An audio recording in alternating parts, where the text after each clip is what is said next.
कुनै पनि कम्पनी अथवा कुनै पनि तपाईँहरूको स्टाफको हाजिरी काउन्ट गर्नु छ, एक्सलमा हाजिरी काउन्ट गर्नु छ, त्यो पनि कसरी तपाईँहरूलाई मैले आज यस्तो ट्रिक सिकाउँदैछु। सजिलैसँग तपाईँले जति पनि तपाईँहरूसँग स्टाफ हुनुहुन्छ उहाँहरूको हाजिरी काउन्ट गर्न सक्नुहुन्छ।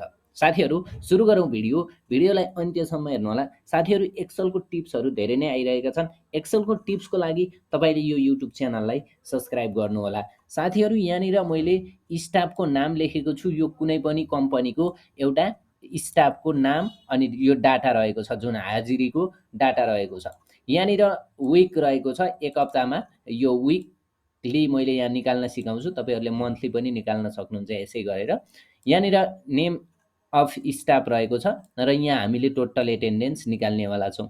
जस्तै कुनै पनि मान्छे सन्डे पनि आएको छ, मन्डे पनि आएको छ, ट्युसडे पनि आएको छ, वेडनेसडे पनि आएको छ, थर्सडे पनि आएको छ, फ्राइडे नि सटरडे नि आएको छ भने तपाईँहरूले अब कसरी लेख्नुहुन्छ? जस्तै मैले यहाँनिर सन्डे आएको छ भने यसमा टिक मार्क लगाउनेवाला छु। त्यसको लागि चाहिँ यो भोरिलाई सिलेक्ट गर्नुहोला। जहाँनिर तपाईँहरूको विकको डाटा छ त्यहाँनिर सिलेक्ट गर्नुहोला। सिलेक्ट गरिसकेपछि इन्सर्टमा जानुहोस्। इन्सर्टमा गएर यहाँनिर चेक बक्स भन्ने छ, यो चेक बक्समा क्लिक गरिदिनुहोस्। यहाँ चेक बक्स आएको छ। अब यता टोटल एटेन्डेन्स निकाल्नेतिर जानुहोस् र इजिकल टु टाइप गर्नुहोस्। इजिकल टु टाइप गरेर के गर्नु त भने काउन्ट इफ भन्ने फङ्सन लगाउनुहोस्। काउन्ट इफ अनि रेन्ज दिनुहोस्, कहाँदेखि कहाँसम्मको।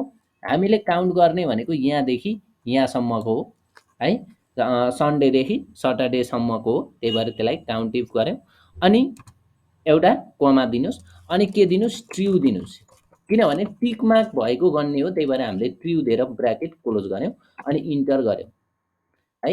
यहाँ अहिले टिक मार्क एउटा पनि छैन, त्यही भएर यो आएको छैन। अब यसलाई जस्ट हामीले ड्र्याग गर्छौँ। यो कुरा मैले धेरैचोटि सिकाइसकेँ। यहाँनिर माउस लाँदा प्लस आउँछ, यहाँ डबल क्लिक गरे पनि यो फिल हुन्छ, होइन यो माउसलाई मैले यसरी ड्र्याग गर्छु भने पनि फिल हुन्छ।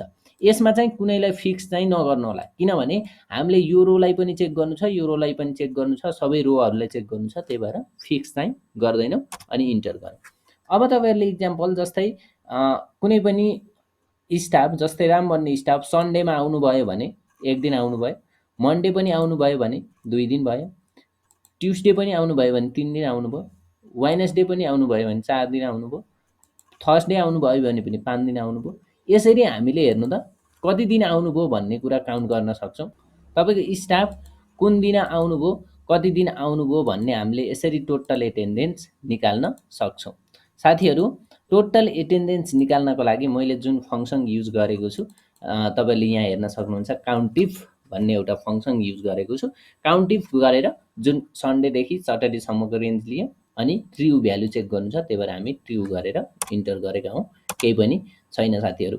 यो टिप्स तपाईँहरूलाई कस्तो लाग्यो? यस्तै यस्तै एक्सलको ट्रिक अनि टिप्स हेर्नको लागि युट्युब च्यानललाई सब्सक्राइब गर्नुहोला। साथीहरू भिडियो मन पर्यो भने लाइक कमेन्ट पनि गर्नुहोला है त।